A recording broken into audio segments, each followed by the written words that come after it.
ત્યારે સીએસને લઈને આજે મોટા સમાચાર આવતા જોવા મળ્યા. માર્કેટ રેગ્યુલેટર સેબીએ 13મી ઓગસ્ટે સેન્સેક્સની સાપ્તાહિક એક્સપાયરી પર થયેલી ગડબડી પર મોટી એક્શન લીધી છે. સેબીએ કોપ્થાલ, મોરિશિયસ અને માનસી શેર ઉપર શેર બજારમાં કામકાજ પર રોક લગાવી દીધી છે અને મેન્યુપ્યુલેશનથી કમાયેલા 3 કરોડ 68 લાખ રૂપિયા પણ જપ્ત કર્યા છે. અને આ અંગે વધુ જાણકારી આપવા સહયોગી પ્રીતિ દલાલ જોડાઈ ગયા છે.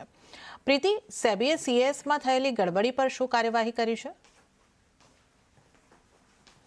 જી, તો કેશ મેનિપ્યુલેશન અંગે એક સ્ટ્રિક્ટ એક્શન આપણને જોવા મળતી દેખાઈ રહી છે સેબી તરફથી. હવે આખી સિચ્યુએશન આપણે જો સમજવી હોય તો 13મી ઓગસ્ટે સેન્સેક્સ વીકલી ડેરિવેટિવ્સ એક્સપાયરીના દિવસે નવી ક્લોઝિંગ ઓક્શન સેશન એટલે કે કેશ દરમિયાન સેબીને સેન્સેક્સના કેટલાક શેરોમાં અસામાન્ય ઓર્ડર્સ જોવા મળ્યા હતા, જે ઘણા એગ્રેસિવ નેચરના હતા. અને આપણે જેમ જાણીએ છીએ કે કેશ 3જી ઓગસ્ટથી શરૂ કરાયું હતું અને આ મામલે તેના નવા મિકેનિઝમ હેઠળ સેબીની આ પ્રથમ મોટી અગ્રેસિવ આપણે એક્શન આવતા જોઈ રહ્યા છે. સાથે જ જે કંપનીઝ ઇન્વોલ્વ છે એ છે કોપ્થલ, મોરિશિયસ અને માનસી શેર સામે સેબીની આ કાર્યવાહી થઈ છે. હવે સેબીએ જે 13 ઓગસ્ટના રોજ કેશ દરમિયાન જે આ ઇરેગ્યુલારિટી જોઈ હતી કે મેનિપ્યુલેશન ટ્રેડિંગનો આરોપ મૂક્યો છે, એ કોપ્થલે સેન્સેક્સમાં આક્રમક બાય ઓર્ડર્સ મૂક્યા હતા અને માનસી શેરે આક્રમક વેચાણ ઓર્ડર દ્વારા સેન્સેક્સની નીચે ધકેલી દીધો હોવાનો એમના પર આરોપ છે.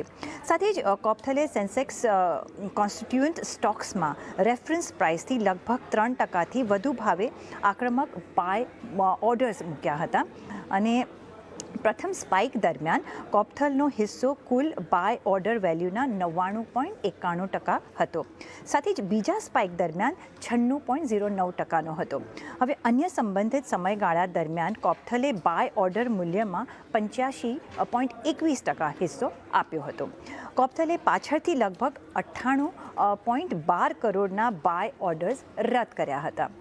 સામે માનસીએ સેન્સેક્સના 8 કોન્સ્ટિટ્યુઅન્ટ સ્ટોક્સમાં 12.65 લાખ શેર્સના આક્રમક સેલ ઓર્ડર્સ મૂક્યા હતા. આશરે 7.05 લાખ શેર્સ રેફરન્સ પ્રાઇસથી 2.5% નીચે ભાવે મૂકવામાં આવ્યા હતા.